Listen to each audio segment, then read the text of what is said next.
All right, guys, we are live. Sorry, there's a little scattering going on in the background. This is the last Shillan and Duffy recap show for the year 2025. Right away, I gotta apologize for my voice. I do have a little bit of a cold, so I apologize. This is a UFC recap of UFC Vegas 112, Royval versus Kape, or Kape versus Royval. I'm your host. My name is Keith Shillan. I was originally supposed to do this with my usual partner, Ben Duffy. Sorry, I'm actually out of breath. I was running around the house. I couldn't find my phone. I'll tell you in a second why I need my phone. But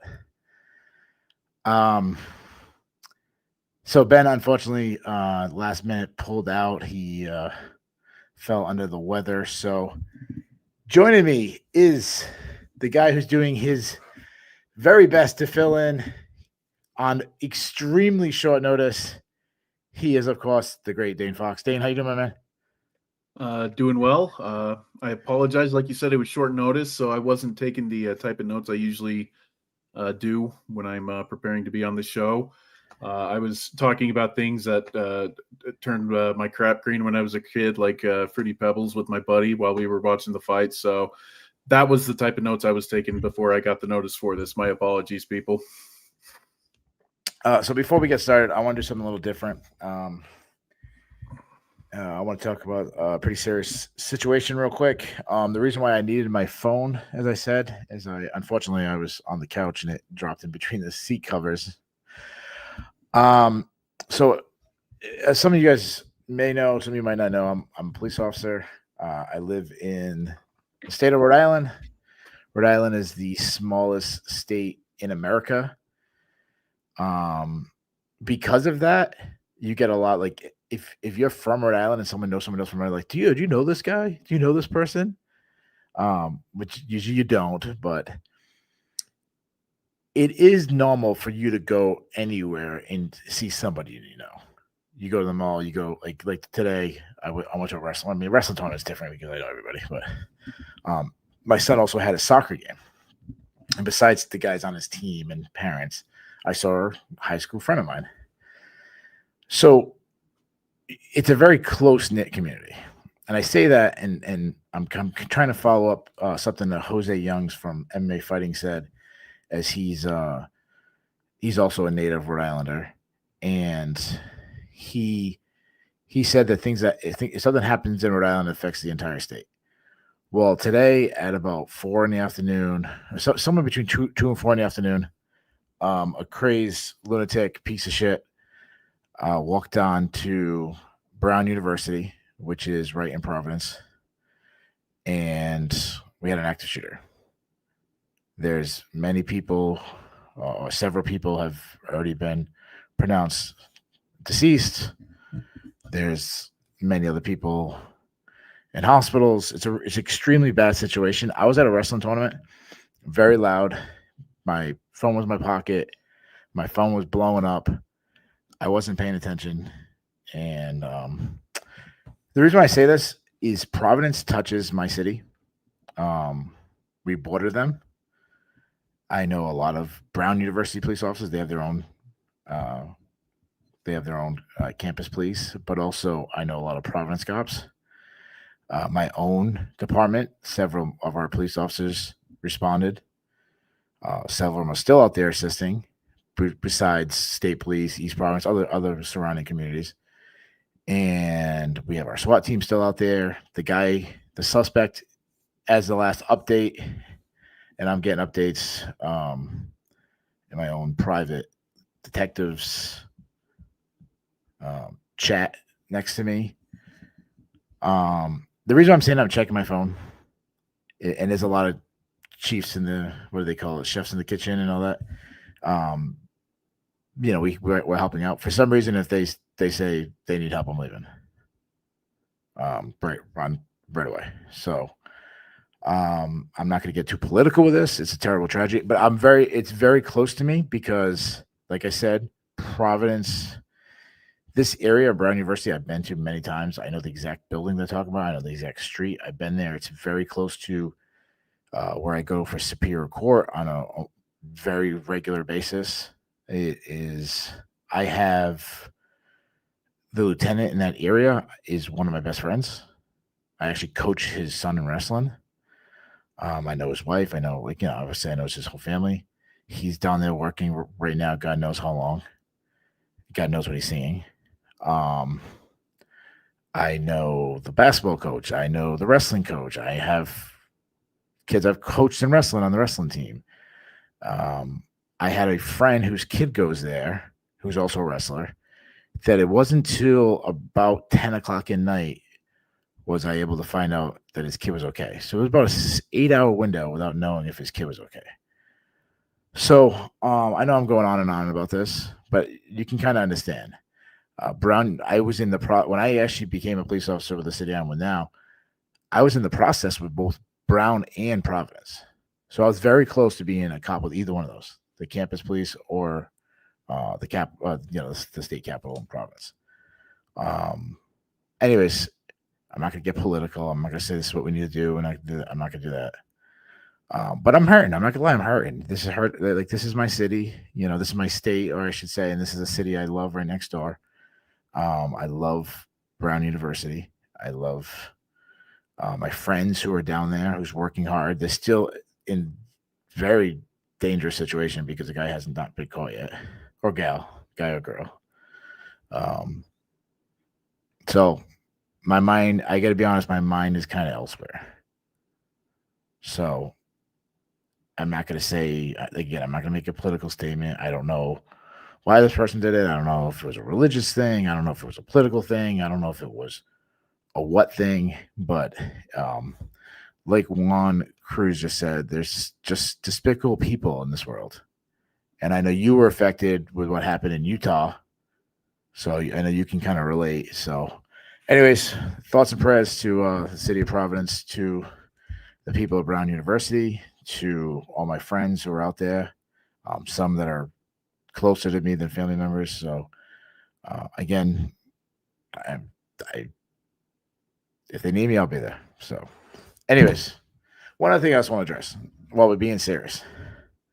And then you know what Gary Clemens said earlier, terrorist. That's what they are. He's person's a terrorist. A piece of shit.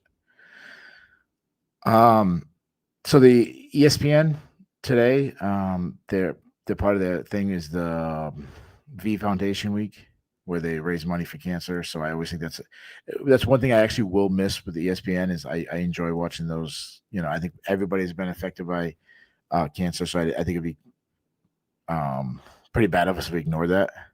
So obviously, prayers for everybody who's dealing with that. I'm sure you've dealt with that, people in your own personal life. I currently, my dad is currently diagnosed with cancer. He's battling cancer right now. So obviously, it's very touching to me too right now. I'm not gonna get emotional or anything because I know he's gonna beat it. Like I know he's doing great. But obviously there's a lot of people out there, and it's nice to see the stories of humanity like touching out to people and stuff. So anyways, I said all that I just felt like I had to say something. So prayers to my city. Anyways, let's get right into it. We have 13 or 12. I think we had a fight that got canceled. Yep, 12. Yeah, we have 12 fights to get into. Main event, a really critical, kind of pivotal matchup in a division. When we get a new champ, when we have a long reigning champion, and then a new champion comes around, it kind of like freshens up the entire division. So there's a lot. Like suddenly, I was way more excited about this matchup a week later than I was, I don't say a week ago because technically a week ago Van already won, but maybe we'll say 8 days ago. Yeah. Brandon Royval took on Manel Kape. Manel Kape won by first round TKO. Kape is this guy where he has this ability to beat anybody as long as he just lets his hands go. Yeah. Agree or disagree? Oh, 100%. You can think about his contest with Muhammad Makayev. I guess it was about a year and a half ago at this point, and that very well may be the worst fight that has ever happened in the flyweight division in UFC history. It was terrible, and a lot of it was just because he simply refused to let his hands go. He ended up on the losing end of that one, but this fight, I would say, was probably his best performance. He was dialed in.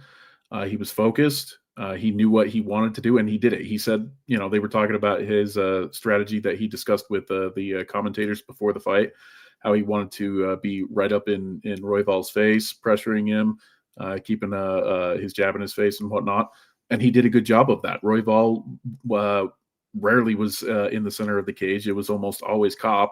And when he caught him, it was against the fence, and he was able to finish him up pretty quick. So, and that's because Kape does have power that's incredibly rare to find at flyweight. I think in the history of UFC's flyweight, Biggie and John Lineker are probably the only ones that really come close to having the type of power that Kape has. But who was I missed? Who was I heard Lineker? Who was the first person you said? Figgy. Oh, Figgy. Yeah, absolutely. Yeah, absolutely. So before I forget, I should have said this.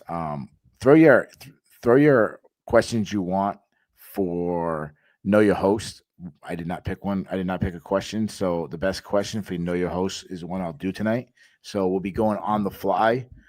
So I know my man Antoine Willis is always great for those questions, but other people throw some in the chat too, and the best one I'll pick, and we'll do that question.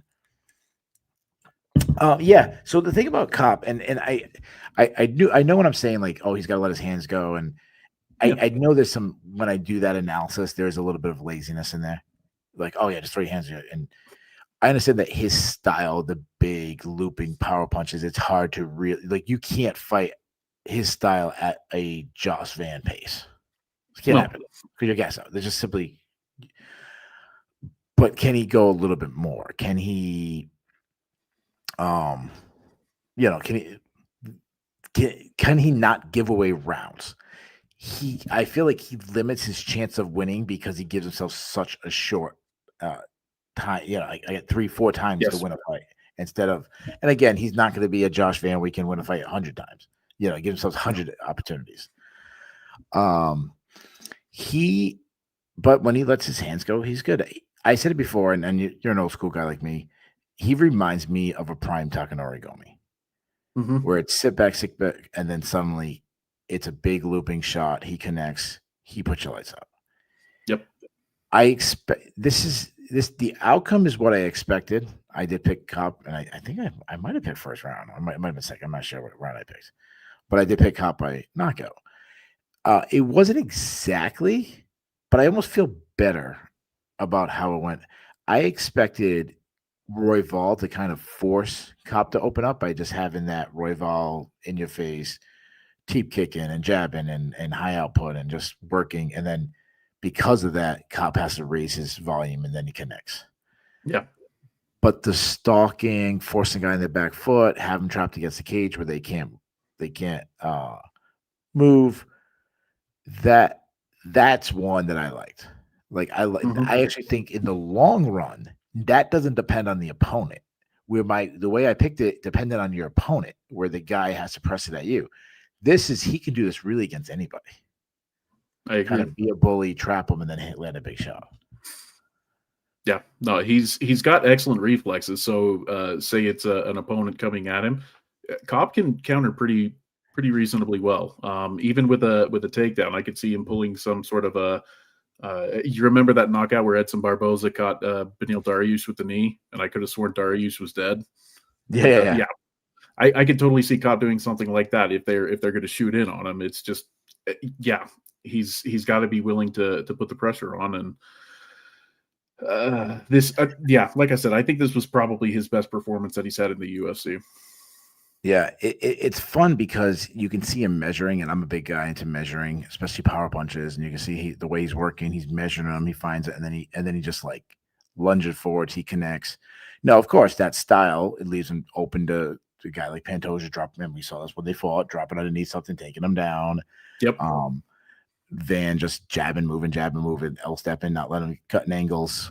So there is definitely some things to worry about, but he has that ability, one shot to put your lights out. And Yes. that will always, and obviously as the fight goes deeper on, the less chance to do it.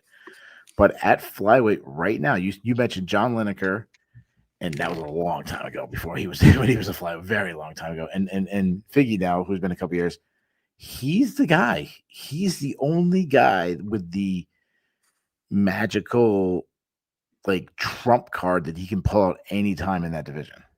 Mm-hmm. Yeah.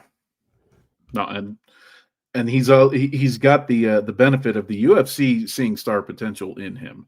They've pushed him, I think, more than they would somebody else in his situation to get the opportunities for a title shot. So even though Tyra looked really good, he's probably got more quality wins than Kape. I'm not so sure that Tyra gets the title shot at this point because I don't know if he's necessarily got the highlight reel that Kape is capable of producing. So at this point, we've got a potential controversy here. Who gets the shot against Van? Yeah, so that's I think a perfect transition to what my next question is. Well, you know, let's put that on pause for a second. The stoppage. Okay. I know Royval protested it, and I don't really care about a guy jumping up immediately. They don't really know. A lot of times they jump up protesting, they really don't know what happened, so they don't even realize they got punched. They think wait a minute, I must have slipped or something. Like I didn't get punched. I was on the replay. I mean, I did live when I watched it live. I was like, oh yeah, he completely out the replay. I was like, oh yeah, it's even better on the replay. And I thought he was. Yep. I thought it was stoppage live. So you agree? Oh, 100%. I didn't think there was anything controversial about it whatsoever. Yeah, I agree. All right, let's go. So before I asked, should he get a title shot next? Can you see him becoming a UFC champion? Yeah, I can. Yeah, I do too. Just because of that, he's shown an ability to wrestle. Like, I know his wrestling has been really inconsistent, and Van's a very underrated wrestler. He doesn't use it much, but he can if he wants to. I hate making predictions on people become champions. Like to me, it's just a high feat. It's like, well, yeah, but you totally nailed that with Van. Yeah, but that's a rare one. And then I guess like when you pick like a fight, like this guy's fighting that guy, and you pick a guy to win, you know, I picked Banal Muhammad, I picked it, but like when the UFC signed Kape, I said, yeah, he has that ability. He has the ability where he can just always land. He has a little, he has a little of the Tyron Woodley knocking out Robbie Lawler in him, where it's low, and then all of a sudden throw something huge, big, and catch somebody. Yeah. I don't expect him to fight like that Tyron Woodley, who, you know, after that kept fighting that way for a while. But we saw a guy like that do it. Flyweight, I think, is a more talented, but obviously shallower division.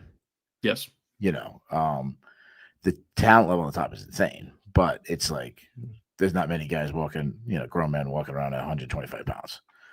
No. Let's do this. I think I think three guys have an argument. And I think really maybe even a fourth guy, but they just booked Kyoji Horiguchi.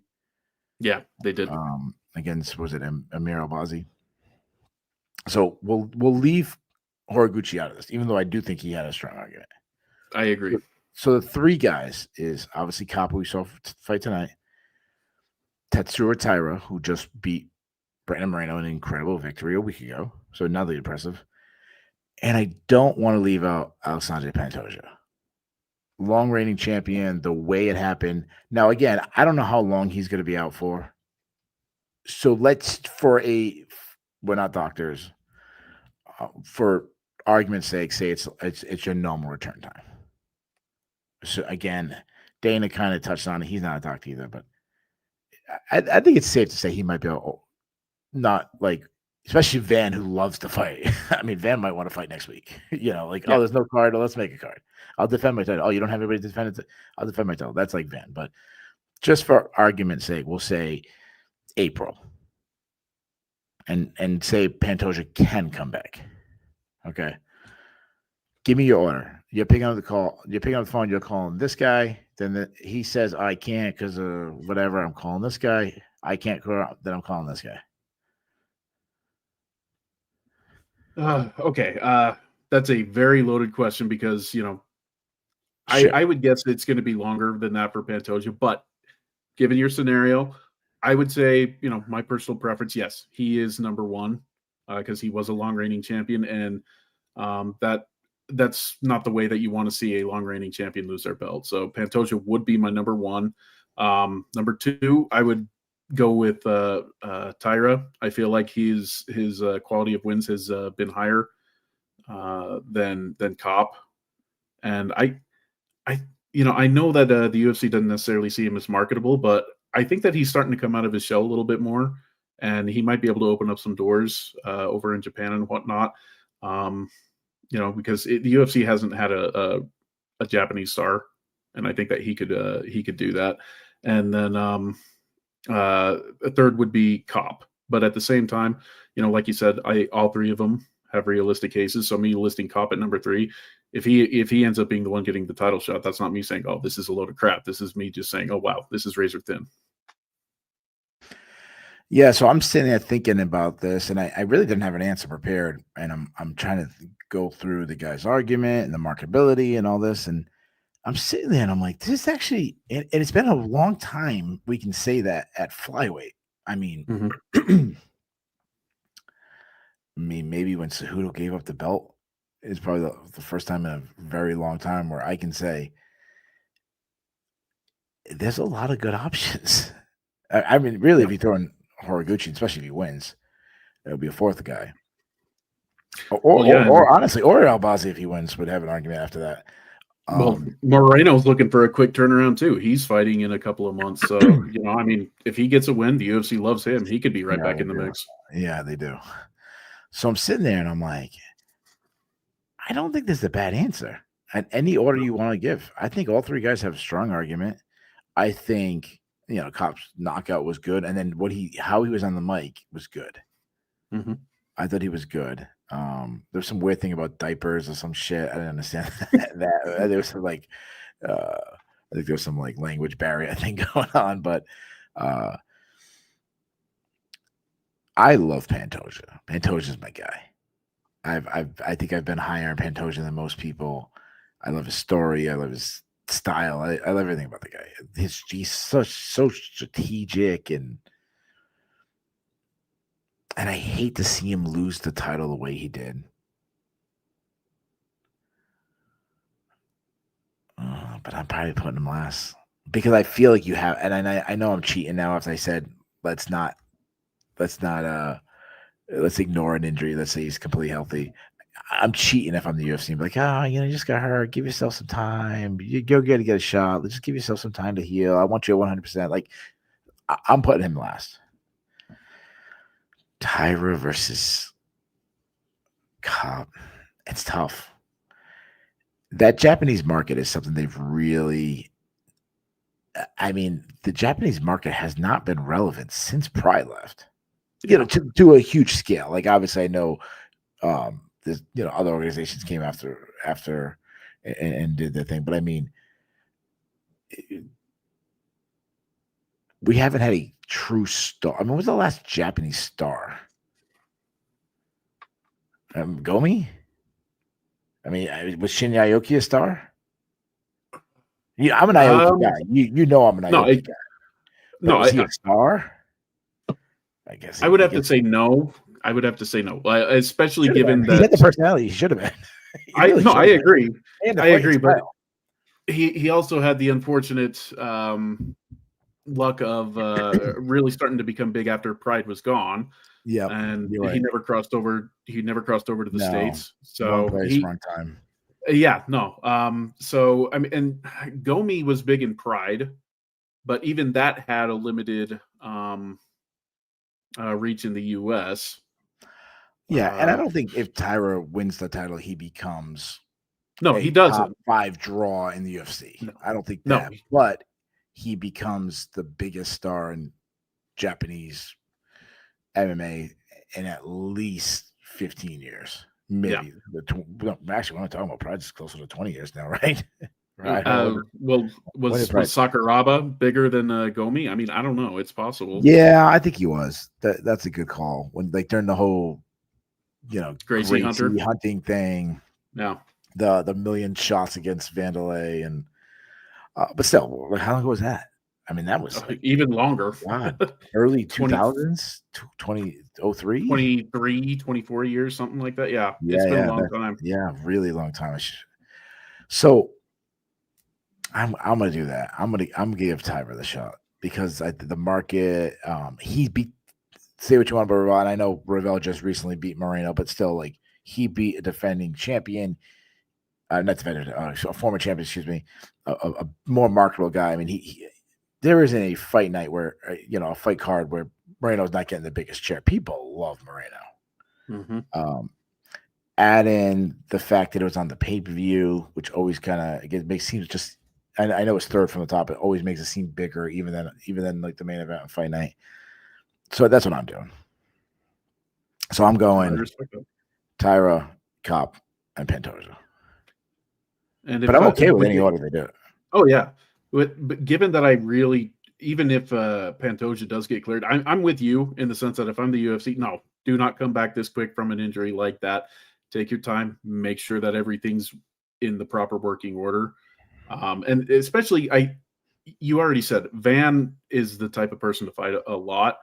And I think it would be wise for him to get back in the cage as quick as possible because there is a stench over the way that he won the belt. It's not his fault, but there is a stench. And the best thing he can do is get back in there as quick as possible. Yeah, I saw somebody saying, it's funny because Van, he really didn't celebrate until his like corner picked him up and stuff. And then people are like, oh, he's celebrating injuries. Like, dude, he just became world champion. Like, yeah. Like, I don't think he celebrated enough. But another thing about Kape, and we probably should address this earlier, he's the most unreliable of the three. Even though Pantoja is the one who just got hurt, Kape has an injury history. He doesn't fight often, and then obviously he's missed weight. And I know they wouldn't make the flyweights the headliner, so it doesn't hold as much weight as a headlining pay-per-view fight. Still, that he's been making weight and doing the right thing. Recently. So still, give me it for Tyra. So if Kape doesn't get the title shot, what do you think they should do with him? I give him the left. I give him the man that's. And I know this goes completely against what I just said. As I said, tell Pantoja just to sit out, and you'll. I give him Pantoja. I know they fought before, but I mean it was a really long time ago now. I mean Pantoja wasn't even champion. I would do Pantoja versus Kape. So I kind of have like a little tournament thing going. Now, what if Pantoja is unavailable, which is a distinct possibility? Well, that's not. I mean, how long are we talking about? Okay, well, let's say that Van fights. You said April, which I think sounds realistic. So there's. Well, say Pantoja is out to July. We'll just say. Okay. Think that's fair? Think that's fair? Yeah, I think that's fair. Okay. Yeah. That's usually when Kape fights, anyways. That is true. Yeah, you know what I mean. Not trying to think. If he can turn around that quick, that is fast for him. So I'll give you that. Okay, fair enough. Matu 40 throwing some love to Max Sakurai. Yeah, the old Max Sakurai. That was a good one. That is. Remember Kawajiri? That was one of my favorites. Tatsuya Kawajiri. No, I definitely remember Kawajiri. Genki. Oh god. Sudo. Can I remember? Genki Sudo. Yeah, Sudo. Yeah. That guy had it. He had he had all sorts of marketability to be a star. Yeah, Matu was asking about Cal Uno. He's whose first name was spelled with a K and a C. Like, we saw that different ways. Cal Uno almost was a UFC champion. People forget he fought to a draw in a UFC title shot. Yeah, and killed the lightweight division for a little while. People don't. If you have not been around MMA for a while, you do not know how massive the lightweight Japanese fighters were. I'm talking, like you mentioned, Kawajiri and Sakurai and Gomi, and remember Ishida? Mm-hmm. Yeah, Ishida back then, and I mean, there's other guys, but Cal Maybe Lunel. Masato. All right, let's move on. What we're gonna do with Royval. Yeah. He's been on. Someone said his chin is shot. Yeah, that was Dev. Yeah, Dev said that with Kape dropping up. I mean, obviously Kape putting him out. Van landed 900 million punches on him and then dropped him at the end. Do you agree with that? I don't want to say that his chin's gone yet because that's the first time he's really been put out. But I do think it's a distinct possibility given that he's the type of person who takes a shit ton of punishment every fight that he's in. So I don't think that there's I mean, there's merit to that, but I don't know if it's necessarily the case yet. That's 2 losses in a row, though. I don't know. Tagir Ulanbekov, maybe. Yeah, I mean, yeah, I don't mind that. Yeah, I think it's not necessarily his chin is gone. I think it's just his style. I mean, he's not a defensive minded fighter, and No. and that's a problem. I wrote down Steve Erceg. Yeah, that works. So, all right, let's go on. Let's move. And the rest of these fights we're going to go through much faster. Obviously, there's 1 or 2 we'll take a little bit more time on, but yeah, this divisional relevance is not as important. But Giga Chikadze took on Kevin Vallejos, with Vallejos winning by spinning back fist knockout. It was so funny because I was viewing the fight very similar to what the broadcast team was saying. I did not like what Vallejos was doing. Yeah. And I'm like, dude, you're giving Giga the exact fight he wants, a distance, lower output kickboxing match where he can just blast you with kicks. And I'm saying, what is he doing? And as I'm like saying it like out loud, oh, that's what he's doing. He's knocking him out. Obviously, it's a good win for him. Mm-hmm. 2-part question: did you believe in him heading into this fight, and not necessarily believe in him in like could he beat Giga Chikadze? I mean, like as a top guy. I'm not saying he win the title, but I'm saying like some, you know what I mean, like someone you liked. And second part, did anything change after this fight? I'll say quasi yes to both. Believe in him. Did I see him being somebody that could break into the official UFC rankings, hang around there for maybe the better part of a decade, given he's only 23? Yeah. I'll admit that I didn't necessarily see him becoming somebody that would be a title contender, and I don't know if I'm there yet at this point. Probably not. But I definitely like his potential a lot more after this than I did heading into the event.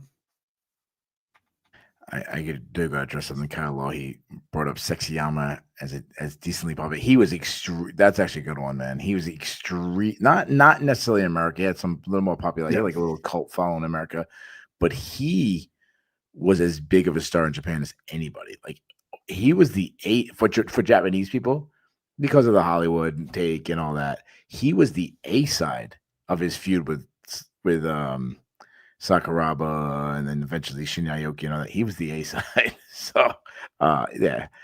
Good call. Good call, Kyle. Yeah, I mean he's so young, so I love that. Yep. Obviously his record. Obviously he has knockout. I mean, he's spinning back fists. I do feel like this loss has a little bit more to do with Chikadze than it does with Vallejos. Like I feel like I'm less confident in Chikadze, and I already wasn't that confident. You know what I mean? Like I feel like he's done. Then I feel like Vallejos really beat up and I don't want to take anything away from him, but that's like I kind of feel like I'm. Yeah. To Chikadze's credit, I thought he looked pretty good in the first round, but he was also taking more damage than I anticipated he would be in that type of fight. You know, like you said, Vallejos was giving him the exact type of fight that he wanted. and Chikadze got rocked a couple of times there before, obviously, the knockout came. But he didn't look bad before then. But just given the way that he went out, Chikadze's up there in years. He had a long kickboxing career before he crossed over into the UFC. I can't help but wonder if at this point that his chin just isn't there anymore, which is a little bit. I'm kind of going back on myself because I was saying that I'm not 100% sure that Royval's chin is gone, but I feel like Chikadze's got more mileage on him, so I'm fearing more for him. And just given the fact that he's also he's not quite the athlete that Royval is, like Chikadze's a little bit stiff, and I think that's starting to show more and more as he's getting older. Yeah, MMA Rax made a good point that Royval is 33. He's a lot older than people think, myself included. Mm-hmm. So that's a good point, saying he might have 1 or 2 good years left. Yep. So I think that's a good point. This one comment is a really good question. Has nothing to do with what we're talking about, but I love the question. So I'll try to answer this in like 5 seconds. And I know he's in here a lot, but I'm gonna butcher his name every time. Mitla Mesh said, when does a specialty become an over-reliance? Win and loss differential, of course. So something like if you're really good at something, you keep looking for it over and over again, and that can actually become a negative after a while. Mm-hmm. I give you one example of what he's talking about. I will go to my grave saying this. Dan Henderson would have won a UFC title if he didn't have an incredible right hand. That somehow Dan Henderson knocking people out with that right hand. And I know he almost because of the right hand, almost in the second match against Bisping, almost won a UFC title. So I know that kind of. But watched Anderson Silva versus Dan Henderson. Watched the very first round. Dan Henderson took Anderson Silva down, was beating the shit out of him. And the second round, he's like, I'm Dan Henderson. I got the big, huge right hand that knocks people out. Let me start swinging it out with Anderson Silva. Then he got subbed, but it was really a club and sub. Like Anderson starts him and then locked down a sub. But I truly believe that. Well, along those lines, before he discovered that he had the H-bomb, what was it that people called him? I know you know it, but I don't know how many people in the audience do. Well, he had Hollywood Henderson. He had Dangerous Dan Henderson, and then he had Decision Dan. There you go. I knew that was the one that you but I think of it as like his fights with like Kazuo Masaki. Remember like Masaki, and he was like striking with him, and he could just easily take him down and beat him up. Yeah. Anyways, that's one example, but there's other guys. All right, let's. I mean, I think we both believe in Villegas a little bit. He's so young. Before that, I'm gonna breeze through this one. Please. The Battle of the Caesars, as Cesar Almeida take on Cezary Olasejuk, the younger brother of Michelle Olasejuk. And Olasejuk showed he can wrestle, so that Almeida's takedown defense has been inconsistent. There was no inconsistency because it was consistently bad tonight, like horrendously bad. Got taken down, couldn't get up. Yeah, that's the fight for 15 minutes. Highlight of the fight was Almeida illegally kneed Olasejuk while they were on the ground, and Olasejuk responded by elbowing him in the balls. Yeah. Highlight of the fight. Yeah. Before that, my boy Melquiziel Costa. I know I butchered his first name. Give me a break, guys. This is. I usually just listen to what Ben says, and then I follow. I just knocked out Morgan Charrier by first round high kick. What I loved about it is Charrier was blocking it. The problem is you cannot block a high kick with just one hand. He just kicked it right through. He punched himself in the face. Yeah. Man, is this a late KO of the year candidate? It was that good. Yeah, no, I was talking with, I mentioned earlier I was watching the fights with my buddy, and mid sentence of talking to him, I just whoa, when that one happened, that was just damn. Like you said, and he had his hand up. It just I don't know. I can't say enough good about it.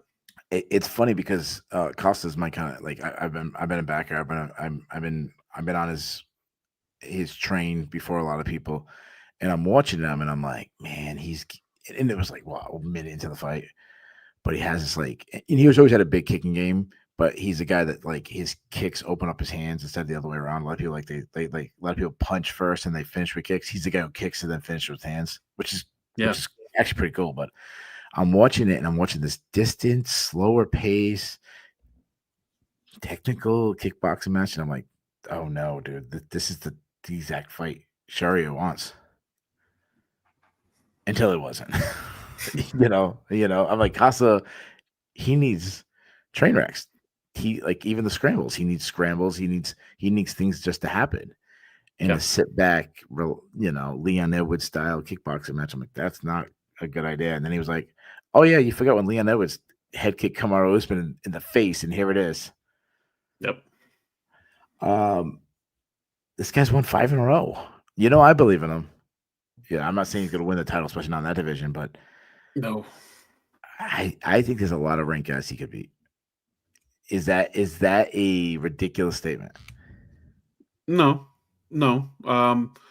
He's got a lot of experience. I can't remember how many fights he's got. He's got something. I think he's got over 30. Let me look. Yep. He's got 32 now. So he's got experience. He's still on the young side. I think he's about 28, 29, something like that. And he's really coming into his own right now. Got a good frame for flyweight. Featherweight. I apologize for that. Yeah, I think that he's really hitting his stride right now. I think that he could beat. Let's see here. Let me get a look at the rankings. Okay. Are you pulling up the UFC or are you pulling up Sherdog? I'm pulling up the UFCs. Okay. That's fine. That's fine. Okay. And Dane just got fired by sherdog.com. I hate to be the one to bring. I'm just kidding. No, that's fair. Onama, no, he could totally beat Onama. I think he could beat Ige. I think he smashes Ige right now. Pitbull. That's a hard one to say. Yeah, but it would definitely be fun. That is a hard one. The one thing about Pitbull, I will say, and I don't want to go too far off. I don't want to analyze people too much, but the one thing about Pitbull is he is a very strategic. Mm-hmm. Because he hits so hard and he's so explosive, people ignore how strategic he is. Yes. Like he has won a lot of fights by going to the easiest route for him. He'll wrestle guys, even though he could probably knock him out on the feet. He's like, I can easily dominate this guy wrestling. I wrestle. Like he always has a pretty solid game plan. Yeah. Which is why even late in his career in that kind of weight class, he's still relevant. Mm-hmm. Yeah. All right, give me a couple more names. Okay, next is Jean Silva. I would go with Silva, but I would actually the next 3 names. I think Melky could win. Josh Emmett. Oh yeah. Brian Ortega. That's an interesting one. I'm not saying I guarantee. No. I get what you're saying. I'm saying that's an interesting one. And I would actually favor him against Steve Garcia. Well, Garcia beat him. Garcia, did they already fight? Yeah, that was a long time ago, right? Didn't Garcia? You are right. Yeah, not Garcia. That was the last one. You are absolutely right. Yeah, that was 2 years ago at this point. But yeah, I think that this version. If they rematch, Garcia looks so freaking. He looks like a completely different guy. Every fight he looks better and better. There was he was starting to win, and I was like, oh, dude, it's power. A guy has power. Now you watch him like, dude, no, he's got technique too, and he's suddenly like more athletic. He's like better shape. He like more handsome. I don't know. Like this guy's what is this guy doing? This guy like sold his soul to the devil. What's going on? And this is not me trying to crap on Garcia. I just think Costa is a better athlete, and I think that he's since that loss, which was his last loss, he's really he's looked so much better. He's God, what? Yeah, you ain't gonna tell me, dude. Yeah, no, he's got better fight IQ. I love Costa. Yeah. So, what are we doing next with him? Oh boy, I'll give you a name, and I was just going through, and this is more of like guys already booked, and I was trying to find a guy in the right range, kind of a guy in a very similar situation where they're a tough test for everybody. They're both kind of guys I believe that are not that if you're top featherweight, you're not saying no to anybody because you're a badass, but you're also not excited about getting the call because they're both like extremely high risk, no reward. I give him a Pat Sabatini. Yeah, no, that was actually a name that I was thinking about. They're so still. I mean, not the way they fight, but I mean the situation they're beating everybody, but they don't have a fan base. No, yeah, like besides like degenerates and stuff like that. Yeah, yeah. So that's what you do too, or did you have something else in mind? Aaron Pico was a name that came to mind. Yeah, that's a fun matchup. The UFC wouldn't do that because they'd rather have a bigger name for Pico. But yeah, Ivan Report throws out David Onama. That fits the range. So it fits the range. But after Onama's last fight against Garcia, I am really down on him because I thought he looked absolutely terrible in that fight. Kyle Lawhe's with you saying the Costa smokes Ortega. A lot of that's also because I think Ortega needs to move to lightweight. He looked so bad against Sterling, but yeah. MMA Rax mentioned that Garcia was a plus 200 underdog against Costa. Dude, Garcia until recently he was underdog against everybody. like that's true. I absolutely do. I wouldn't want to see them rematch because they're both my kind of guys. Like I love this run. I love this run that Garcia's on. Like I hope he wins the title. I don't think he will, but shit, I stop believing it more and more every time he fights. Feel the opposite way about these next two guys as Marcus Buchecha took on, my Portuguese is not that good, took on Kennedy and Chukwu, and my African's even worse, and they fought to a draw. I'm gonna make a bold statement. I don't think the judges got this one right. And I'm going to make an even bolder statement. It's not going to be the way you think. I think Buchecha should have won. Okay, that's, yeah. You ready for my argument? Let's hear it. Kennedy won 2 rounds. I think he won the first and the third. Agreed. I think Buchecha won the second. Agreed. But there was a point taken. So now it's your draw. Except if a guy is mounting you and dropping 45 hard elbows down on your head with a referee saying, defend yourself, keep moving, defend yourself, the round's about to stop. That's a 10-8 round without the point deduction. Add in the point deduction, I believe that was a 10-7 round for Buchecha, and I think he should have won by the extremely rare 28-27 scorecard. Tell me I'm crazy. I can see the argument, but Buchecha, he was just so, what's the word I'm looking for? There wasn't a hell of a lot of force with his elbows. You know, I mean, maybe it was him trying to conserve his gas tank because there was a lot though. There was a lot of hard elbows. Like there's like 40 of them. I don't know how some of them were hard, but I don't think all of them were. No, not all of them. Not all of them, but there was ones that if I kind of view a 10-8 round kind of like this. If there's an opportunity where a referee could jump in and stop the fight, and I wouldn't be like, that's a horrendous stoppage, that's a 10-8 round. And I don't remember I think it was Mark Smith or maybe it was Herb Dean. I think it was Herb Dean was the ref.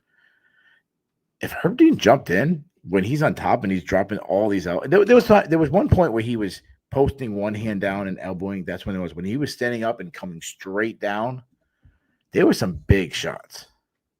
There were a few, but I don't think that there were enough that I would give it a 10-8. I mean,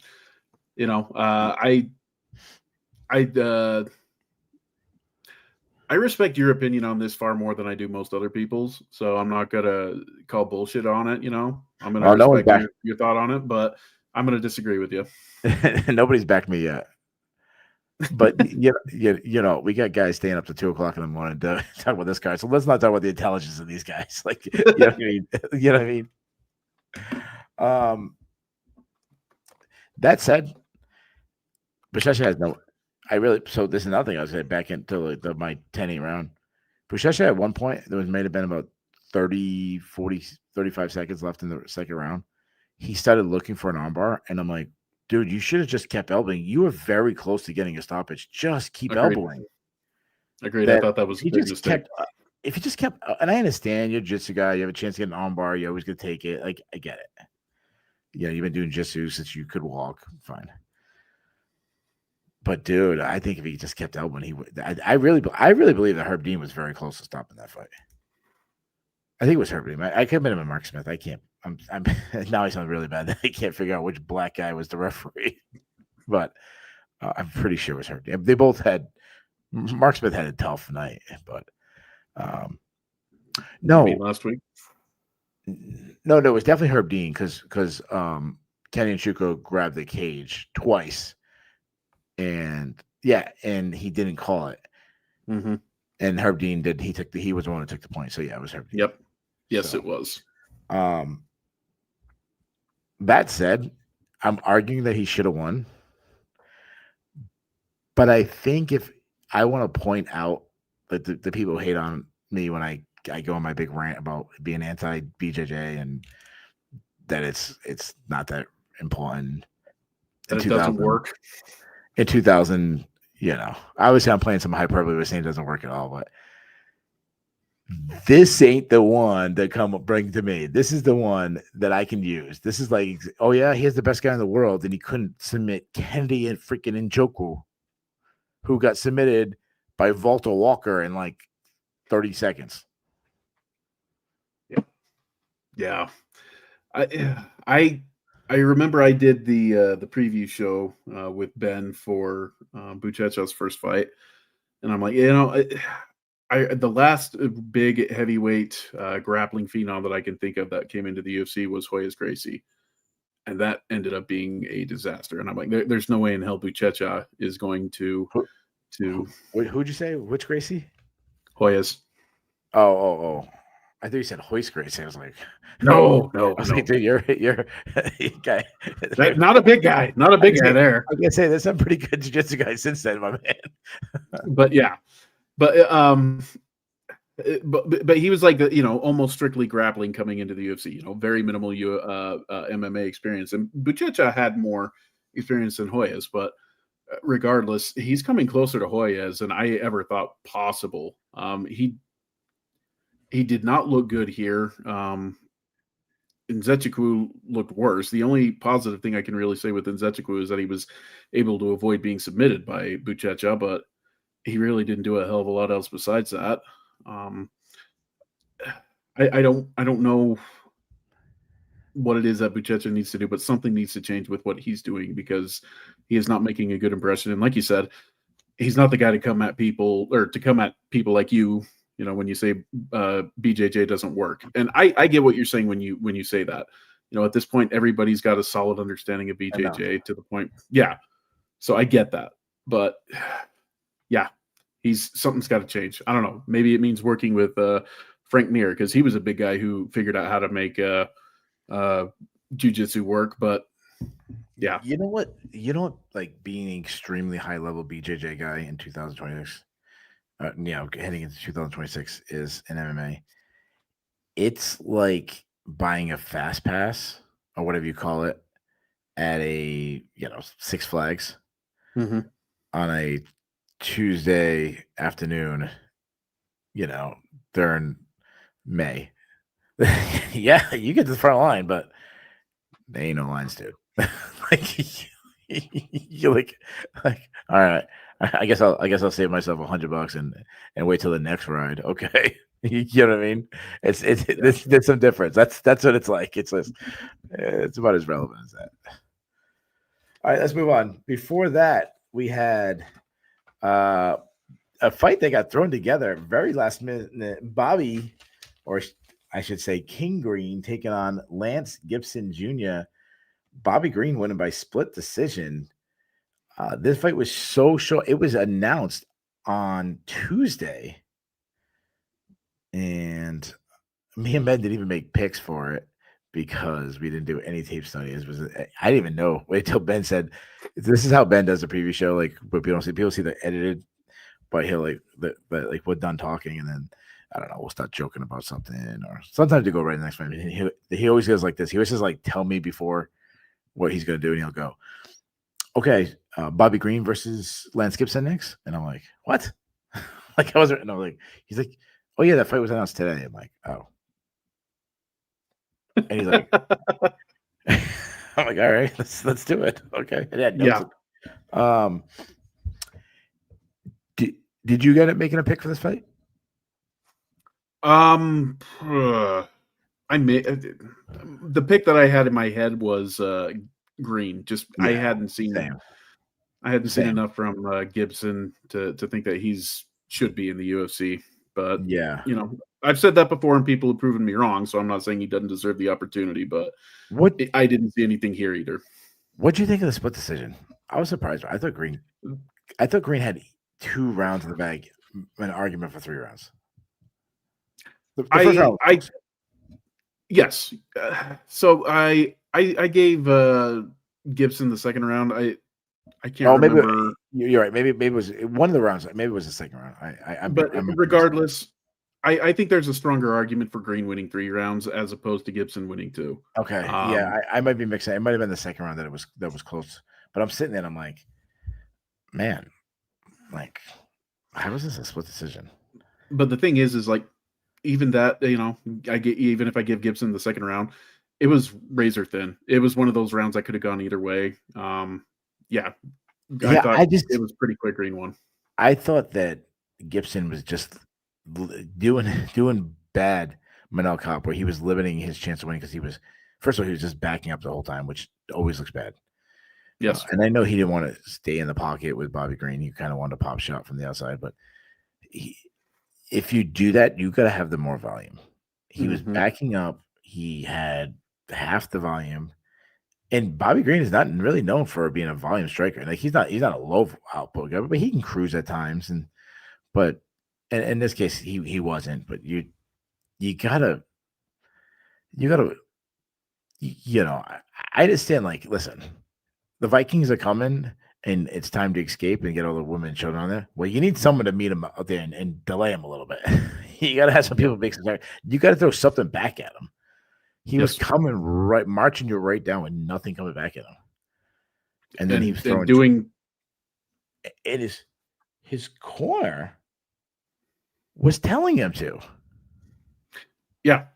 And what's even crazy, Green was coming at him with his hands down. I know that's what Green typically does, but Green does, he's up there in age at this point. I think he's 38 or 39.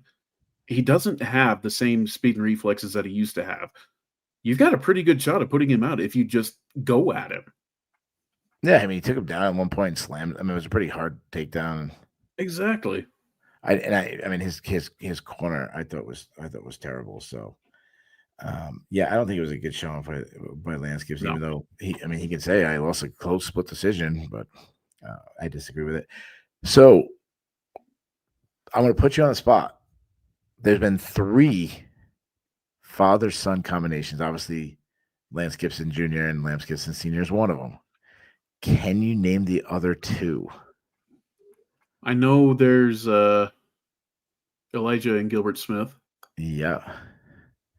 I will give you the hint of the last one. The father is much more famous than the son. And the father of the 6 people that fit in this category, he is by far the biggest name of all 6 people.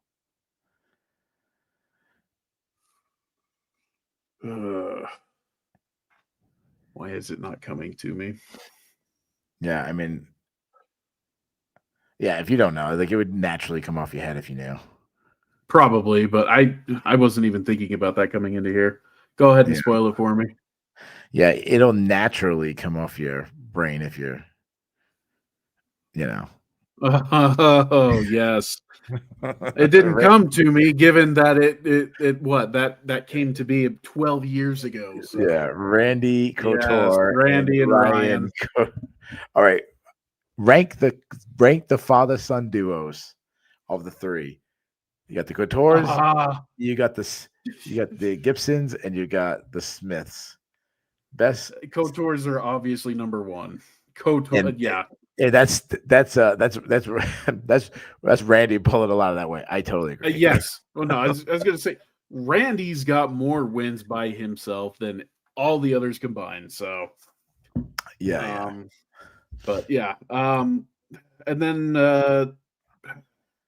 I would probably have to go with Smiths just based on Elijah's potential. Yeah, totally. That's exactly the same way. So, all right. Let's take a break and let's have everybody's favorite time of the show. I threw it out to the chat. I wrote down a couple questions and I will let you decide. One of them was, what did you want to be when you're a kid? Me and Ben, I know we've done that one before. Yes, you have. Okay. Places you want to visit. I think we've actually done that one too. So it could be 3 countries to eat food from, and that's the only 3 countries you can eat food from for the rest of your life. Okay. Or do you want to get like philosophical for a second? And would you want to talk to your younger self and give them advice? Well, that's pointless. My younger self wouldn't listen to my older self. But... That's true. That is true. No, let's go with the 3 foods. I think that sounds fun. All right, I'm gonna put you on the spot. What are the 3 countries food? And I apologize. Who was someone put in the chat who put this question up? So shout out to you who did. Oh, Ninja Kitty made a good point. I'm sorry. Frank Mir and his daughter, Bella Mir, could be the first parent-child combo in the future. That's actually a really good one. Bella Mir is a fantastic wrestler for a female, female wrestler. She's very good. Like she, I met her with Frank. She's a sweetheart. I'm rooting for her. She's a killer. I think she could go down. She goes. I know she did dabble in MMA. Now she's doing the wrestling thing, and jiu-jitsu. But if she comes back to MMA, I think she could go down and be better than her dad. Like she's that good. Yeah.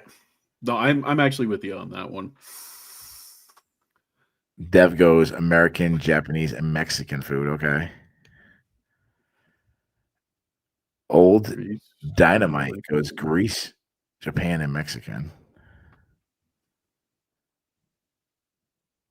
Okay. Juan Cruz was one who Juan Cruz 2349 was one who asked the question. So thank you, Juan. MMA Rex has a nice trio there as well. Italy, China, and America. Can't forget about the spaghetti and whatnot. No. Okay, I would probably go with Mexico. Love that Mexican food. Mexican? Okay. Do you have a go-to, like you had a Mexican restaurant? This is every time I'm ordering this. Carne asada burrito, dude. Love carne asada burritos. Okay. That's the shit. But I mean, it's not like that's the only thing I'll eat. I'm not just talking about crap like Taco Bell or anything else like that. But yeah, it just nothing beats a good street taco either. Okay. There's a bunch of really good taco trucks. That frequent my work, and so yeah, just love going so and getting those. You're Mexican guy. Okay, so that's one. What you love love that. Oh god. We should have did this with like a blind rank. People do the blind rank, and I should just like named you like 5 things and rank them. But all right, but continue. Yeah. And then I'll go with Italian as well. Gotta have it. Nobody beats Italian pasta, Sure. And then number 3, I've got to go with America. I know that people kind of crap on that, but nobody does hamburgers better than America. Nobody does a steak better than America. Yeah. Hot dogs, that kind of crap, dude. Totally got to go with America. Yeah, everybody so far has said America, and dude, everyone knows me. I'll say in America first. Like, dude, Yep. screw these third world countries. America's got the best food in the world. So, give me a damn McDonald's. I'll take a McDonald's. Yeah, definitely America. I mean, like you said, hamburgers, hot dogs, all that stuff, steak and ribs and Oh yeah. yeah. If I had to be, I feel like you almost have to with America, you almost have to be like more like specific, like what area of America. Like, give me that like Southern barbecue. That's my kind of food. Go Yes. down south, give me some like ribs and give me some, pulled But pork. but You you also know, pointed out the fact that you got to talk about a certain region almost with America. I mean, sure. how many freaking areas are there in America that you can choose from with regards to that? So, But then I I'm mean, gonna good go hell. up. Then I'm going up to where I live, either in Providence, which we already talked about, like Yeah. Federal Hill area, or I'm going I'm going the going up in Boston, the north side, and I'm getting the Italian food up there. And I Yeah. know New York has some good ones too, but so anyways, Italy's the Italy's the other one. I mean, how could you not? How could you not pick Italy? Yeah. Um then my last one, and I'm gonna have the chat help me out because I don't know the answer to this. I believe the best seafood that I've ever had is right here in New England. From Maine to Rhode Island. I love seafood. Love I'm not a big fish guy. Like like my wife, like when me and my wife go out to like get like seafood, she'll eat the fish. She doesn't do the shellfish. I'm the opposite. I do all the shellfish. Give me lobsters. Mhm. Give me clams. Give me calamari. Give me I do this dude. I can eat. I just love shrimp. I will put it. I'll eat with shrimp till I die. My last Mhm. meal, I'll be like, give me one more piece of shrimp. Grilled shrimp or salt. Like, do any way you want. A shrimp scampi. Like, I love shrimp. I love. So who has? Is there like I don't know this. Is there a country that's famous for seafood? Like they catch the best seafood. I think some might say Japan. Japan, okay. Yeah, they have Well, like sushi, that's right? where. Yeah, exactly. I was going to say they do sushi, but I I'm talking about shellfish. I'm talking about claw hogs. I'm talking, you know what I mean? Steamers. That's I when can't think of a. I'm talking. Little necks. I'm when I'm talking about seafood. That's when the New England accent comes out even more. Give me Chowder. some steamers. Give me some, you know, give me some little necks. Um, Greece and Spain. So Ninja Cat is saying Greece and Spain. I know Greece has really good food. So all right, then I'll throw in Greece too. Then Hmm. somebody asked. I'm gonna just to follow up, and we'll go back to the fights. The best seafood in DC. Get out of here. Best seafood in DC. I know. I went out to San Francisco. They were big on the crab, and Mhm. crab is fine. I always thought like crab is like king crab is fine. Give me a lobster over a crab. It's not even I'm with close. you. It's not I'm with like you. crab is fine. Like I even did like the little like truck one. They said, oh, you gotta get one of those, like be authentic San Francisco, get it from the truck. And I liked it. But it's like crab to me is just like, all right, eat a turkey. Like, okay, cool. But lobster, you know, Oh, beyond that, like with scallops, get some scallops. Oh, did I love seafood? You got me so hungry right oh, now. throw in the fact too, I get pissy trying to get into the crab legs sometimes, but with the lobster, you just got that big ass lobster tail as well. Oh hell Oh yeah! yeah. Oh, see, I love the claws. I do like the clubs, but yeah, no, just Yeah. love digging into the yeah. I think it might have been Antoine Willis said, "What's your favorite restaurant? Give me like a specific give me like a chain restaurant. Ooh, Don't give me ooh. like some mom and pop shop that no one's ever heard of. Give me like a chain. Okay. Are we talking seafood or just in general? Anything. Okay. I guess for a chain, Texas Roadhouse. I just love, Solid. throw down a nice big juicy steak for me, and I'm always happy. Solid. Absolutely. I like Outback. I like the spices they put on Yeah. it. Yeah. So yeah, but they're both very solids. So I mean, Rex, Waffle House. Waffle House is up there. All right, let's move on.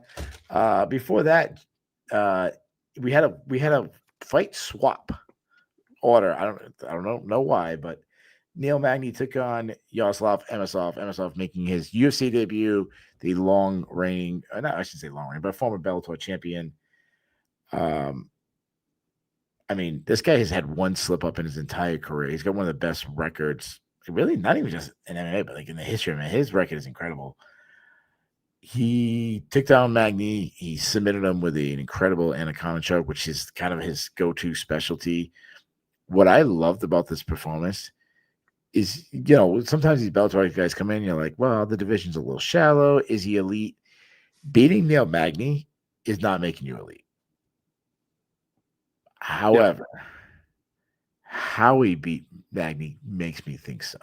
Because we've seen the upper guys in the division who's faced Magny, they steamroll. Mm-hmm. And he steamrolled Magny. Exactly. Like, I feel better about him moving forward than I did coming into this fight. And I was already confident to win. So along those lines, you're talking about the people who have steamrolled Magny. All right. The last people who have beaten Magny: Prates knocked him out in the first round. Yeah. Morales knocked him out in the first round. Machado Gary didn't knock him out, but he dominated him for 3 rounds to a decision. Okay. Gilbert Burns submitted him in the first round, and I think this was the last time that we really saw Gilbert Burns beat Gilbert Burns, so to speak. Sure.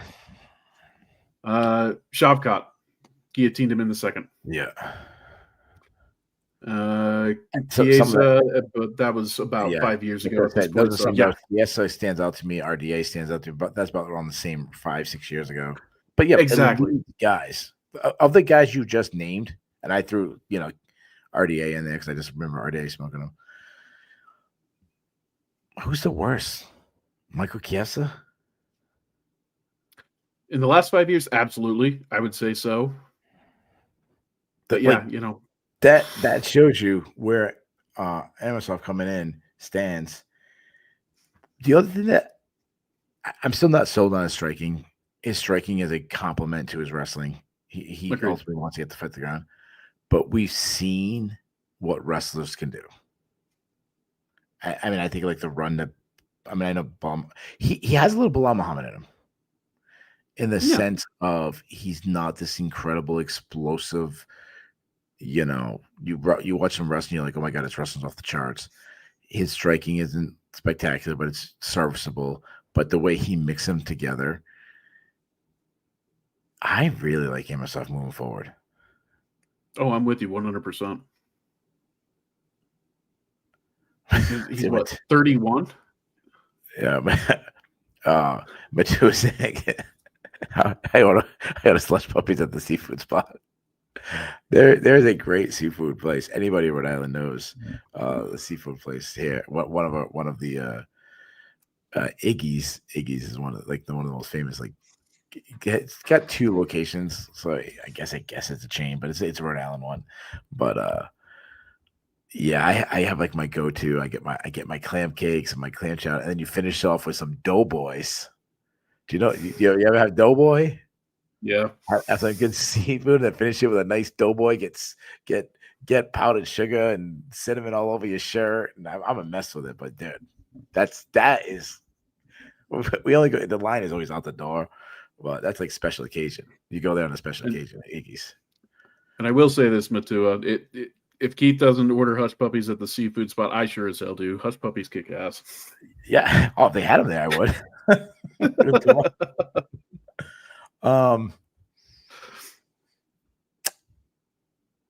I think he can beat. I think Amosov beats a lot of guys in the division, like top echelon guys. Agree or disagree? Oh, totally.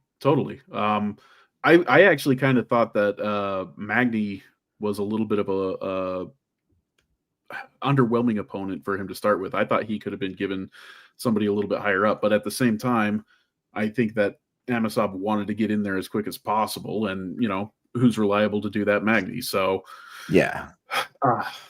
So along those lines, I just feel like Magny. I feel like Magny is also like the welcoming crew. Yeah, no, that's a good way to put it.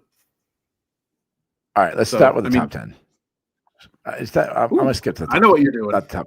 I know what you're doing. I'm gonna start with the top 10. Tell me when to stop. Tell me when to stop. Leon Edwards. He beats him. He beats Edwards. All right. Sean Brady. It's a tough one. That is a tough one. Because that's a tough stylistic, man. That's that. Yes. That's a fun one. That's actually one I really like to see. I think the scrambles would be fair. All right, let's skip it. Let's put a pause on him. Okay. Carlos Prates. They're so different. He could. He could, right? But he absolutely could. But would I pick him? If he wins, he wins. If he wins, he wins bad. Yes. Yeah, I'm also telling you, like, hey, pick who wins between the best guys. All right, let's skip up. Could he beat Bilal Muhammad right now? I think he could. Because it's an interesting stylistic matchup. Well, you said that he kind of compares to him, and I agree. I think Bilal is a little bit more hyperactive, but I think Amasov's a little bit more of a pit bull. He's just more powerful, more stronger. So it would be a lot of fun. For somebody like you, with your wrestling background and stuff like that, that would be a dream matchup for you to be able to watch those two go back and forth. Yeah, I was at a wrestling tournament all day today. I'll be at another wrestling tournament all day tomorrow. This is like peak time right now. So anyways, I want to get it's 2:30 in the morning. I don't want to go too often. I got to get very early. So okay, how about really quick? Who do you think that he fights next then? Just because there was like nobody not booked, I'm gonna get Joaquin Buckley. Okay. Let me give you one more name. Not who he thinks he's gonna fight, but could he beat Jack Della Maddalena the same way Islam just did? Yes. Yeah. Maybe not as dominant, but I think he could. Sure. Yeah, but you're talking about maybe not the best fighter, pound fighter in the world. Maybe. I don't know if I'm not gonna get semantics who's the best, but yeah. Did you have a name? Bonfim. Oh, okay. That one works. That works too. What are we doing, Magny? I do care. Oh, let's see here. Randy Brown. Oh, you went higher than I just give Kevin Holland. They haven't fought yet. They've always fight each other. Holland's fighting Neil. Oh, is he? I haven't fight Kevin Holland anyways. Yeah, Holland will fight. Holland can fight Neil, and then he'll be ready for Holland in about 2 weeks. Holland can fight Neil on Saturday, then fight Magny on Sunday. All right. So the fight that was supposed to be above that went below it was Joe Anderson Brito taking on UFC newcomer Isaac Thompson, who took the fight on days' notice. I'm watching these fight. I'm watching these guys scramble, and I'm just saying, if any of these guys can just control their hips a little bit, they could easily win this fight. Yeah. Man, it was not a very good fight, though. I seen a lot of people liking Isaac's performance, and I get it. Coming in short notice, going against Brito's not like you're usually not the guy you face in your UFC. Ideally, in your UFC debut, he's a little like he's like a mid card guy when you should be fighting a lower tier guy. But I liked his athleticism. I liked some scrambles and everything, but I didn't like his fight IQ. Mm-hmm. I mean, the third, it could be 1 round each, and the third, he's like, Brito's behind him for long periods. He's showing no urgency, trying to get free, trying to win the round. He was constantly putting himself in bad position. And I'm like, he has he looked good, but he also showed a lot of inexperience. Yeah. No, I think that's a very, very good way to assess it. One of the things that I wasn't too crazy about, if you come in on as short a notice as he did, which it was about what, 4 days or something like that. Something like that, yeah.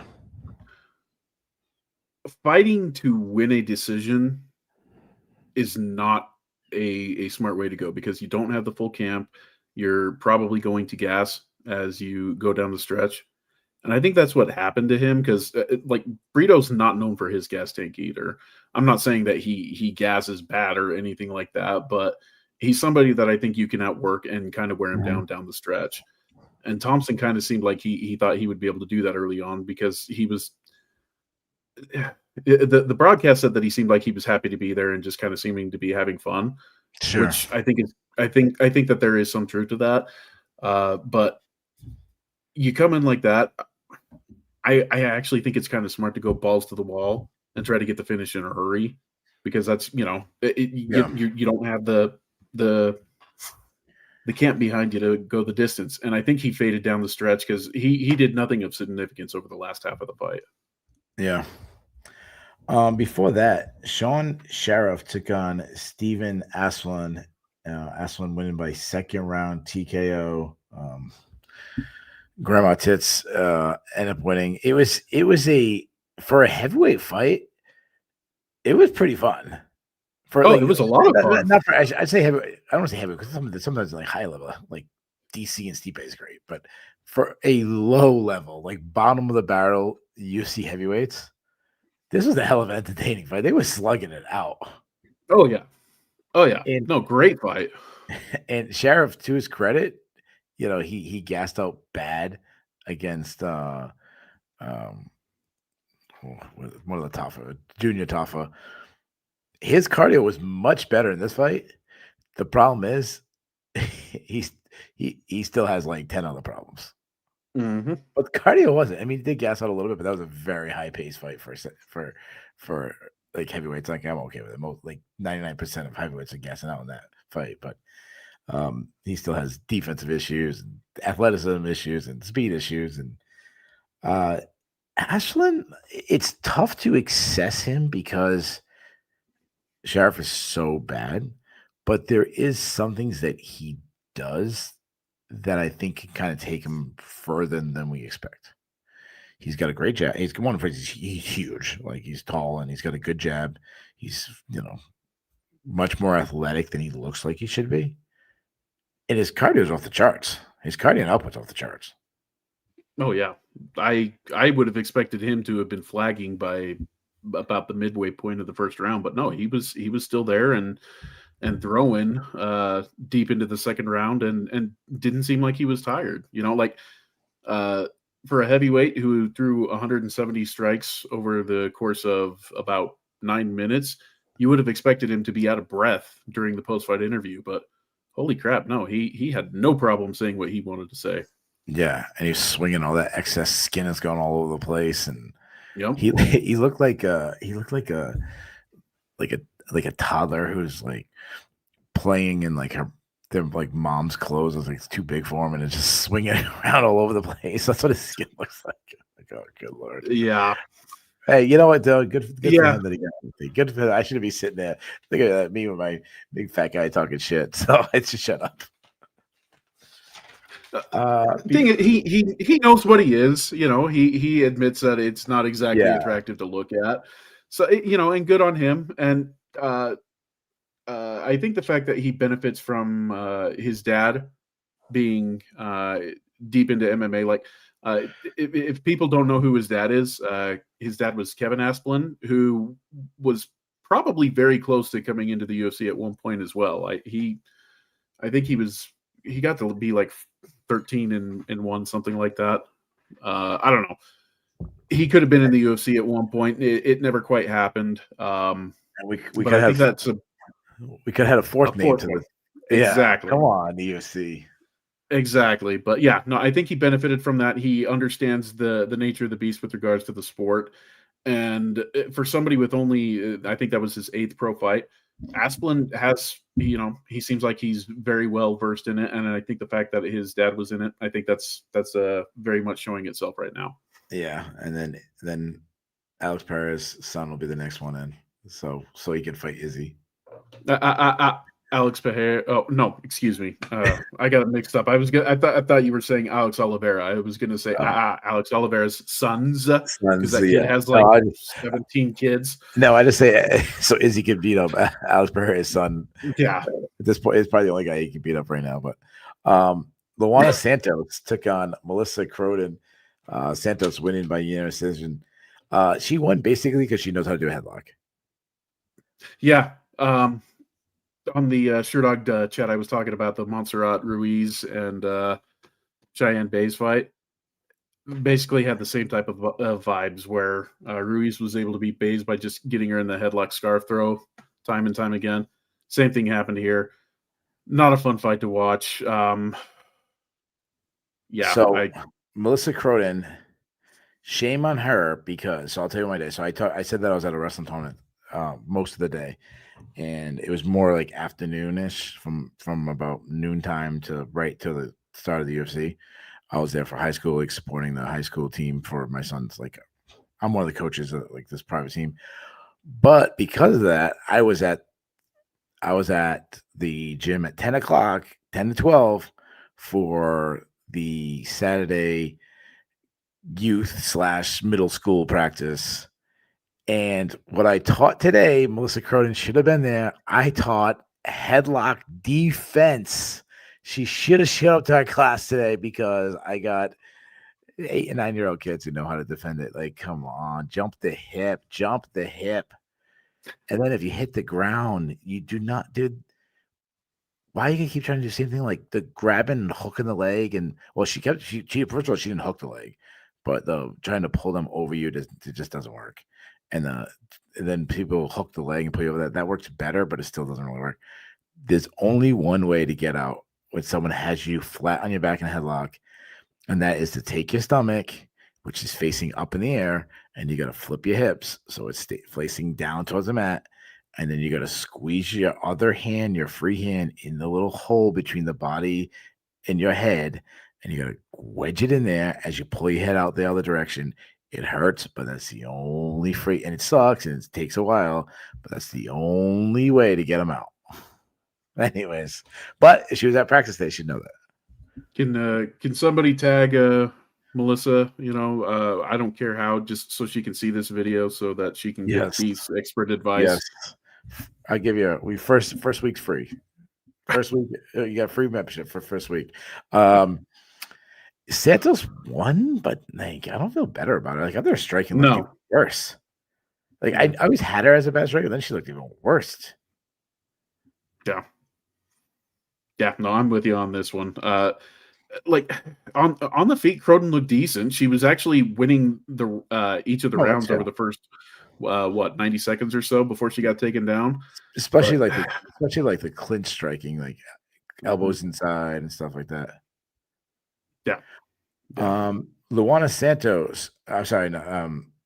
Excuse me. Next fight before that, Alan Fry took on Guilherme Pat in another two heavyweights making the UFC debut. Pat winning by unanimous decision. The thing that stood out to me is like Fry is clearly not UFC level. No, he's not. Pat, I think, looked athletic for a heavyweight. Fast. He looked fast. Some of that has to do with going against Fry, who's very slow. But it's concerning that he landed so many strikes on Fry and never really had him in trouble. Like he busted him up and bladed him up, but like didn't drop him.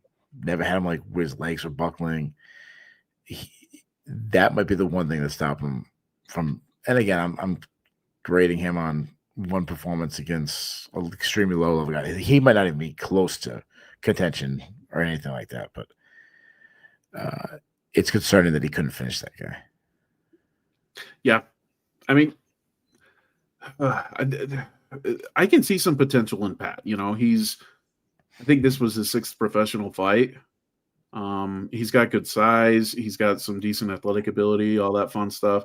So there's stuff to work with, but oh God, this is somebody I wish that the UFC could have let marinate on the regional scene for a little bit longer, because he's not quite ready. He got the win because Fry is not ready either. And to be honest with you, Fry may never be ready.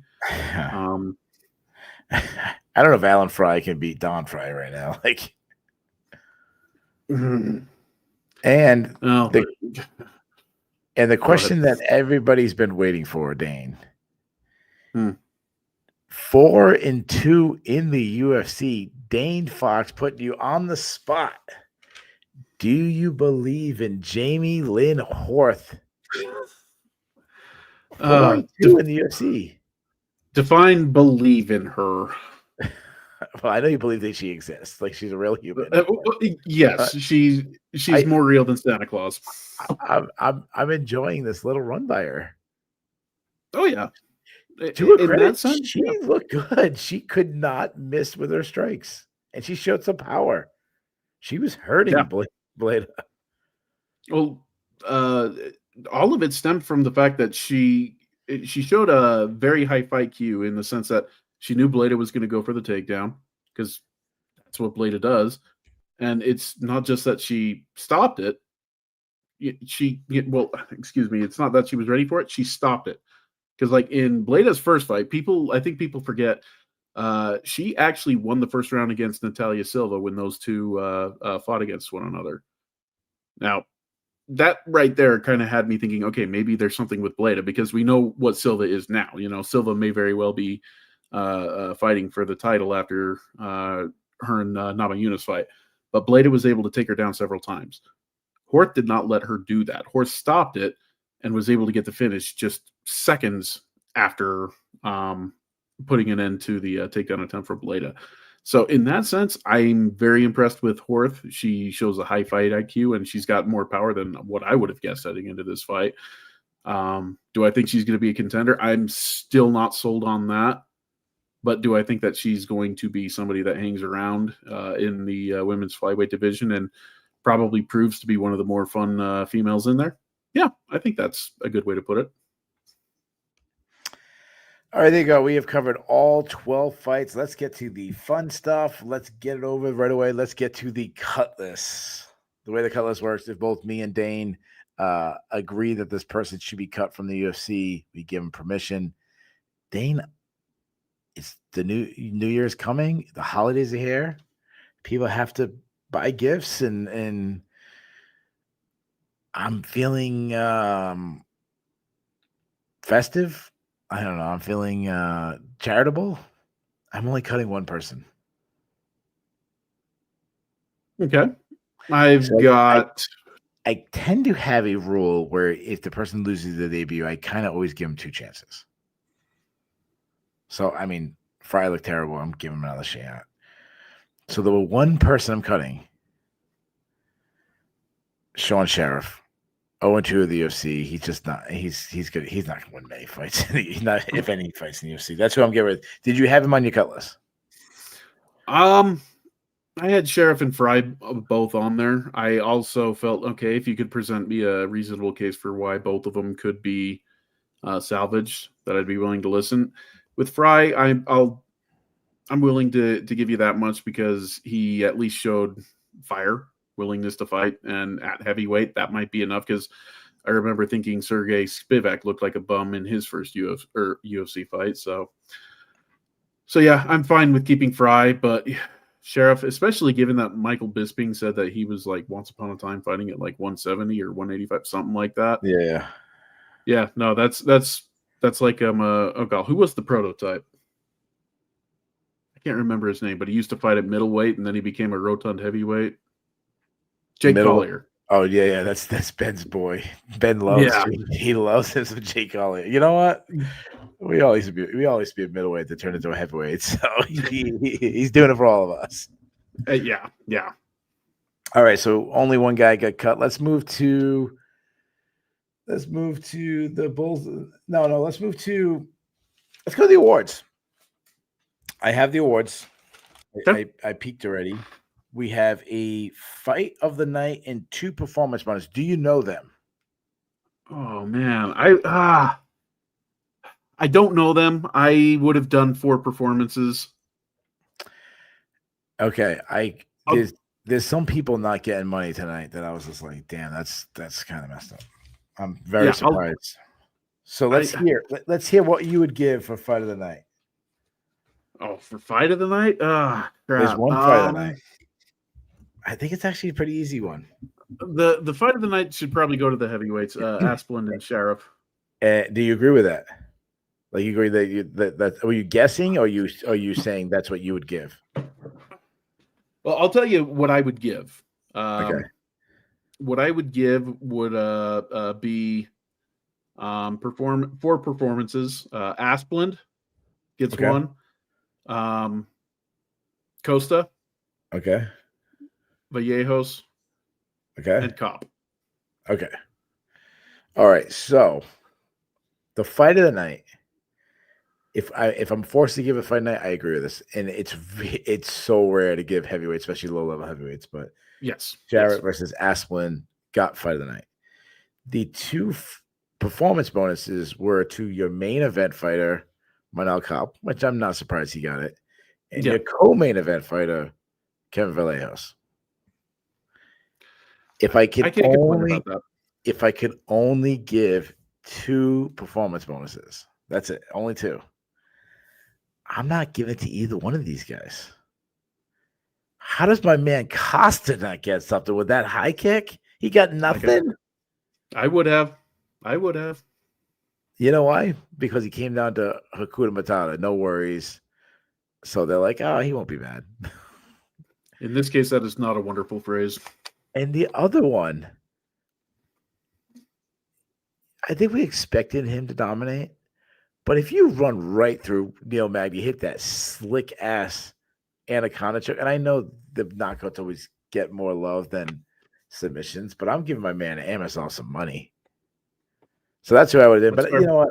Vallejos and Kape, they had obviously, great performances. How about Horth? I was about to say she had a case for it as well. So yeah, I was about to say that. Females never knock anybody out. So yeah. So there's actually a couple. I think Horth, Costa, and Amosov all have a strong argument. But good for the low level heavyweights getting some money. So I don't hate that. I mean, that was a hell of a fight. No, I don't hate it. I think that it's fine, especially given that they are lower level and that this could be the type of money that changes their lives. So no hate whatsoever. Just if I was going strictly off of what I saw, that would have been what I would have done. All right, let's do dude seriously. Do you have any dude seriouslies? I know I called you on short notice, so I don't think you have many, but if not, I can take it away. Okay. So I already mentioned one of them, the highlight of the Oleksiejczuk Almeida fight. Oleksiejczuk elbowing Almeida in the balls after he got kneed in the head. Dude, seriously? Yeah. Just let the referee stand you up. But I thought that was a good laugh. All right. Any other ones? Now I got a bunch. I do have one more, and okay. I remember this being said at the very start of the event. They have the little interview portion where they talk into the main eventers and stuff like that. Okay. And Kape, he said, "I don't underestimate anyone." And about 2 seconds later, he says, "Royval is one of my easiest fights." Granted, he did win, but it's like that right there is the definition of underestimating somebody. He wasn't lying though. Yeah. No, exactly. Yeah. All right, I got a bunch. I'm gonna start with my girl Laura Sanko. I mean, everyone loves Laura Sanko, but Laura Sanko tried saying that Guillermo Pat gave up an NBA career for his love of me, but she snuck in, former D3 basketball player Guillermo Pat. Like, dude, seriously. That is and I might be, and I apologize. It was during the Pat fight. It might have been Alan Fry. It might have been Fry. I don't know. One of them, she tried saying, gave up from D. There is D, like not some, like the majority of D1 NBA, NCAA basketball players do not go NBA. the D3 player is not going to the NBA. He did not give up shit. There is probably like 2 D3 players in the NBA at any point in time. You know, History maybe. I don't know. I mean, I'm not like a big guy, but so I mean, he might have gave up playing time in like the rec league at the YMCA, but anyways, Laura, dude, seriously, my next one, Steve Asplin, fun fight of the night, bloody, give inspirational speech, but just taking a random shot at Luke Rockhold for no reason. Like, fuck Rockhold. Like, dude, seriously, that robbery was like 10 years ago, dude. Seriously. Like, and clearly Bisping came out on top, dude. So, yeah. Yeah. Asplin, then Asplin again. They gave him like 20 minutes on the mic because he beat freaking Sheriff. Like, dude, he's not going to the Hall of Fame. Like, why we get he give the biggest speech ever? Like, dude, seriously. Michael Bisping constantly saying that Kevin Malone is being Giga Chikowski, that he will be ranked number 15. Not saying you will be ranked in the top 15, but given the specific spot, isn't that voted on? Aren't you supposed to not know? Like, Michael, dude, seriously? I hate that rule so damn bad. I hate how they do that. The UFC is going to give them this belt, at least pretend like you don't know that's what they're going to do. Yeah.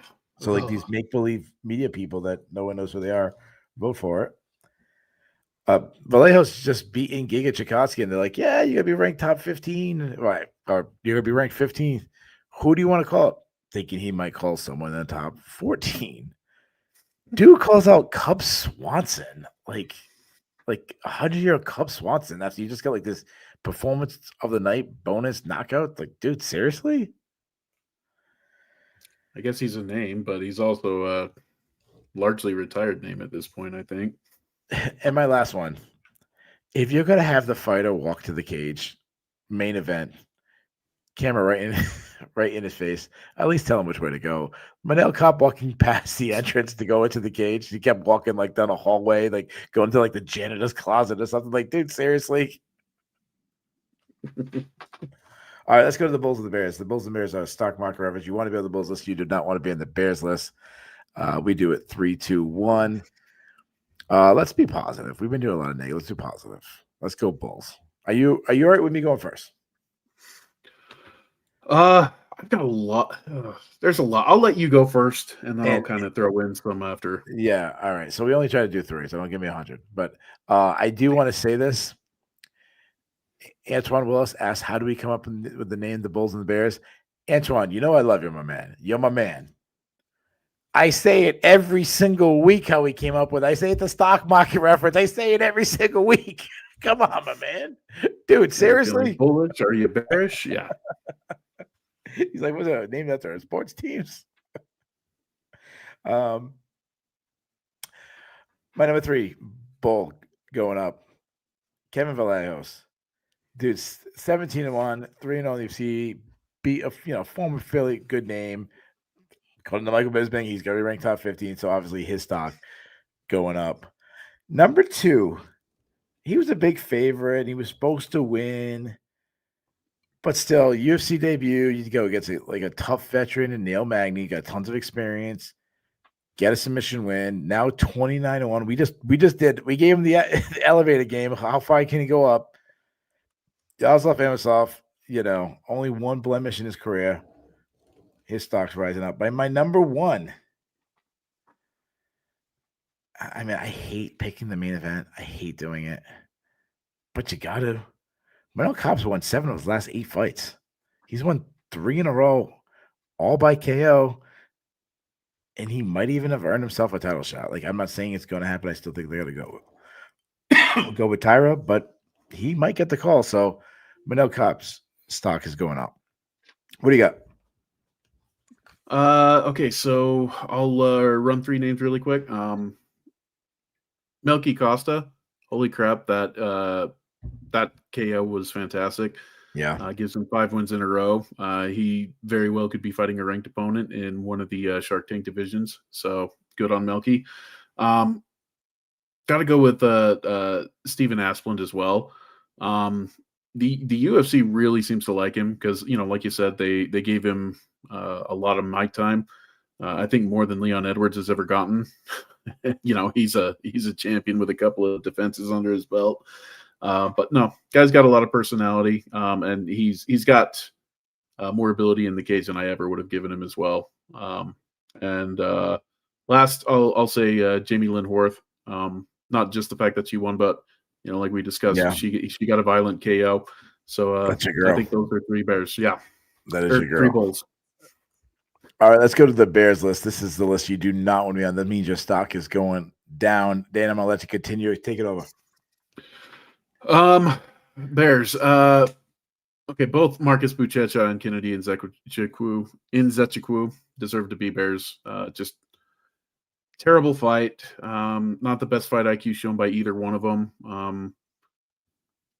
Not feeling good about any of them. Should I count that as 2 of them, or should I just count that as one? You can count that as one. I'll let you cheat. Okay. Giga. He looked fairly good in the first round, but I just think at this point, Giga's no longer a relevant featherweight. There's still some wins that he can get out there, but he's no longer got any hype behind him. The Giga kick is no longer a thing. People just don't care. And last one, let's see here. We'll go with Melissa Croden. That was just inability to escape a headlock. Terrible performance.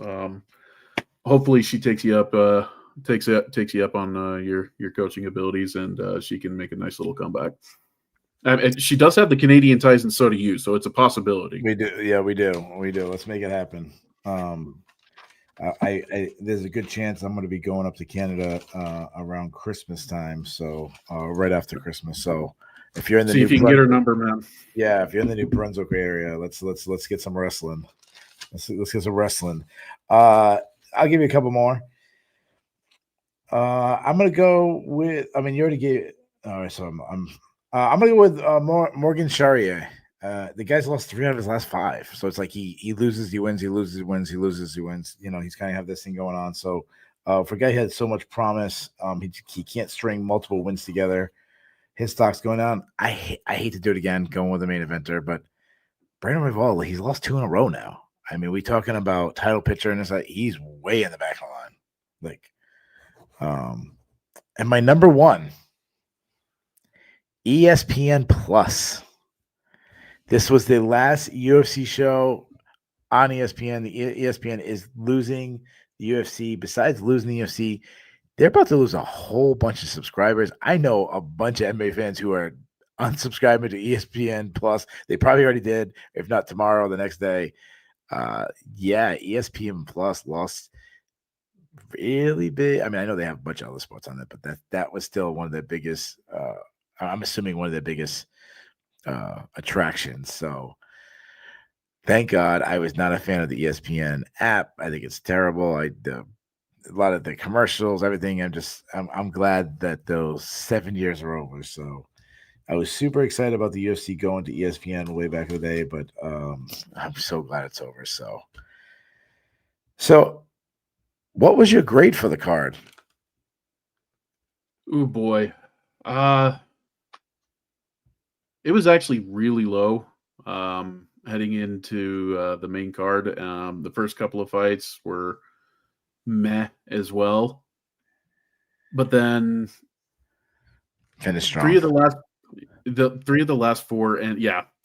I mean, the Oleksiejczuk Almeida fight was terrible, but those 3 of those last 4 were fantastic finishes, and the end of the card tends to carry more weight.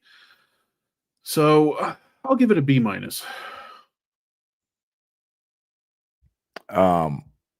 Yeah, I was thinking C+. Like I agree. Like I had it pretty low, but then the very end, though, I mean, you had a spinning.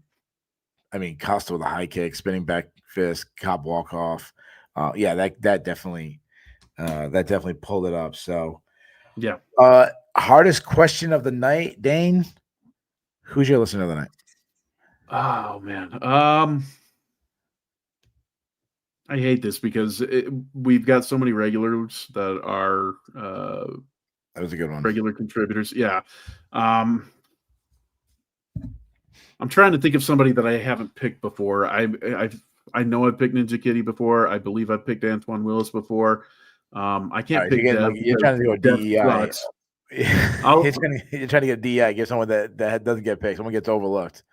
I don't believe that I've ever picked Juan Cruz before, but Juan had a lot of really good comments, and I think he was actually the one that suggested the get to know your host question too that we went with. So excellent work on Juan Cruz tonight.